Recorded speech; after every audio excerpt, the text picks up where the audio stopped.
Once again, here is our error bound for Taylor polynomials. Let's do one more twist on applying this. So the question here is, let Tn be the nth Maclaurin polynomial for f of x is equal to cosine x. Find n such that the absolute value of cosine of 0.2 minus Tn of 0.2 is less than 1 over 10 to the fifth.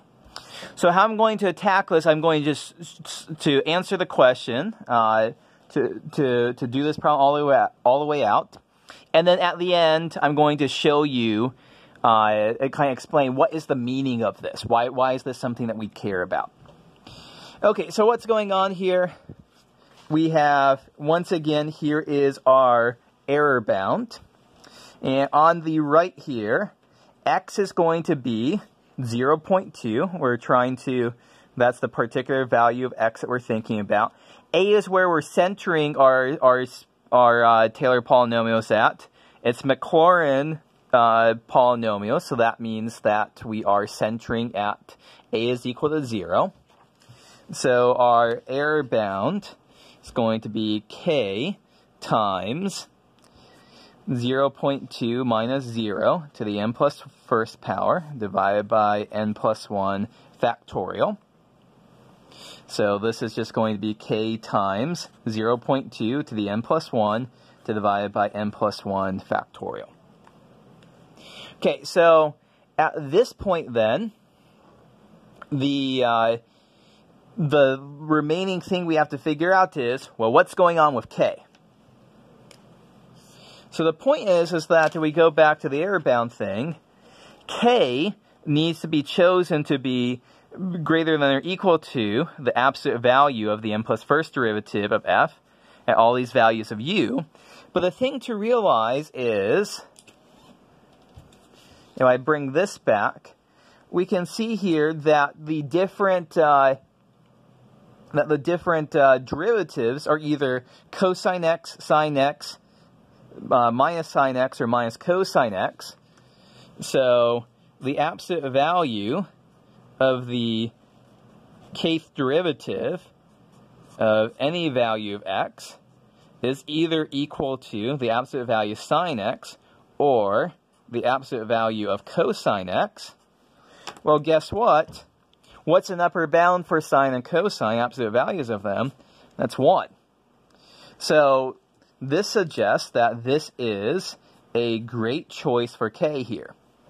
So let's plop in k is equal to 1. And so our error bound, absolute value of cosine of 0.2 minus Tn of 0.2 is less than or equal to 1 times 0.2 to the n plus first power divided by n plus 1 factorial. And so what we're looking for, new slide, is that we're looking for n such that 0.2 to the n plus 1 divided by n plus 1 factorial is less than 1 over 10 to the fifth. So this is something that we can explicitly solve for, but if we just try different values of n here, and we try n is equal to 4, 0.2 to the 4 plus 1 the fifth power divided by 5 factorial is approximately equal to 2.67 times 10 to the minus 6, and sure enough, that's less than 10 to the minus fifth power. So what this tells us is n is equal to 4. N is equal to 4 is a value of n such that cosine of 0.2 minus Tn of 0.2, the absolute value of that, is less than 1 over 10 to the fifth.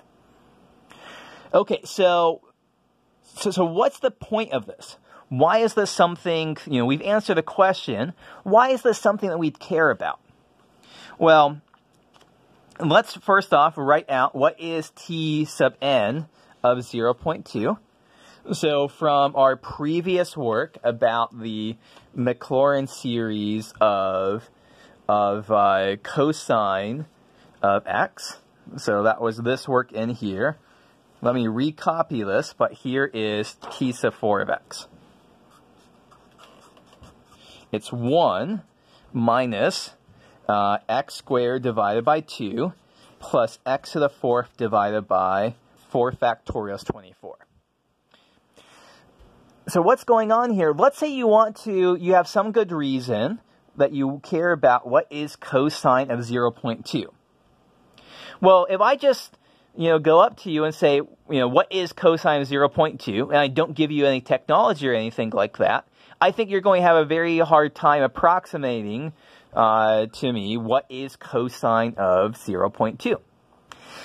However, what this says is this Maclaurin polynomial, the 4th Maclaurin polynomial, is going to be a pretty good approximation. So t sub 4 of 0.2 is 1 minus 0.2 squared divided by 2 plus 0.2 to the 4th divided by 24.